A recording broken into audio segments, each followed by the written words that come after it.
जय जानकीनाथ। आप सभी बंधुओं के लिए एक विशेष सूचना में लेकर के आया हूं। उससे पूर्व मैं आप सभी को एक दृष्टांत समझाना चाहता हूं। एक गडरिया था जिसे एक हीरा मिला। उस गडरिये ने उसे एक चमकीला पत्थर समझा और अपने बच्चे को खेलने के लिए दे दिया। एक दिन उसकी पत्नी सब्जी लाने गई तो उस पत्नी ने क्या किया कि उस हीरे को सब्जी वाले को दे आई और उससे कुछ सब्जी घर की जो जितनी जरूरत की थी वो ले आई।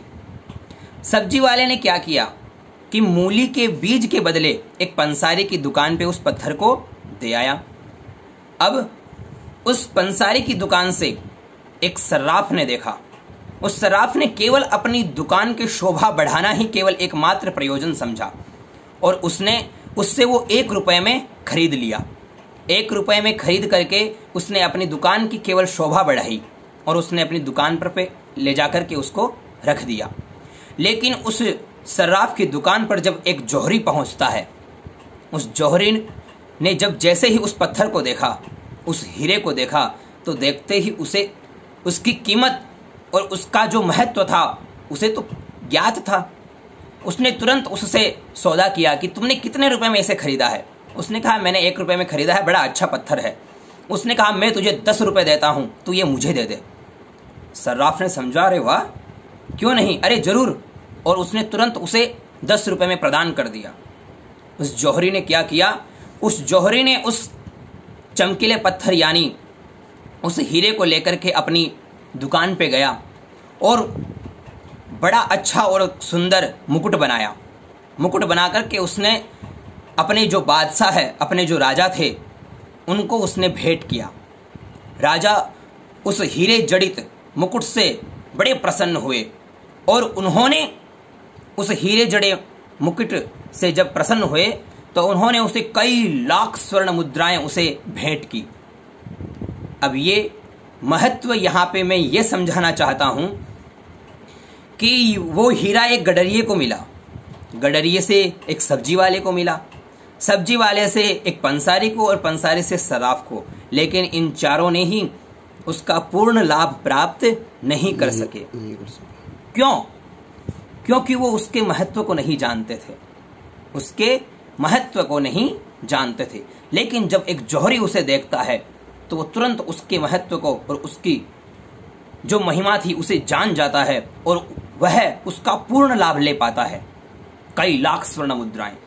उसी प्रकार हमारे जो परमात्मा है वो आनंद कंद परमात्मा, वो घट घट में व्याप्त है और उनके घट घट में व्याप्त होने पर भी हम लोग दुखी बने रहते हैं।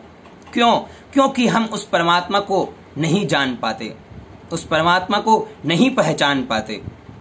और जब तक नहीं जानेंगे, जब तक नहीं पहचानेंगे, तब तक हमारा उनमें प्रेम और हमें उनकी जो महत्वता है वो हमें नहीं ज्ञात होगी। तुलसीदास जी भी कहते हैं कि जाने बिनु न होई परतीति, बिनु परतीति होई नहीं प्रीति।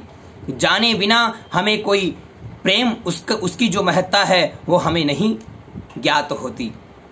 अब आप सभी को मैं एक अत्यंत आवश्यक सूचना देना चाहता हूं कि जो हमारा जो वैदिक विद्यालय है,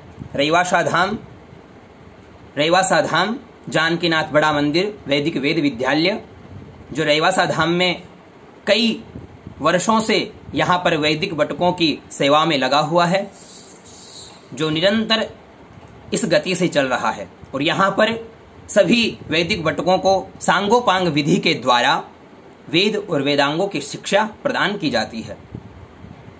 हम आप सभी बंधुओं के लिए एक अत्यंत आवश्यक सूचना लेकर के आए हैं कि आपका जो इस समय जो इतना विकट जो समय चल रहा है और कई ऐसे लोग हैं जो बहुत दूर दूर है, उनको यह